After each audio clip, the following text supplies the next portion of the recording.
parents, their parents accept me, I go with her. So now option the father has accepted.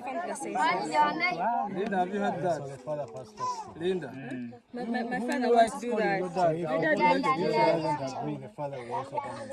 He'll ask me for permission. Those ladies here, they pay them.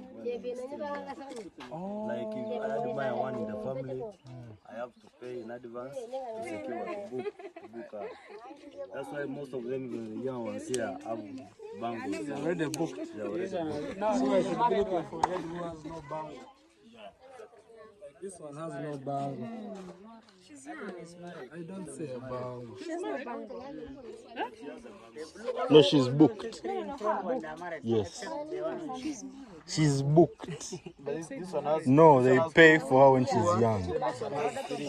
But they don't take her yet. But they are not yet staying.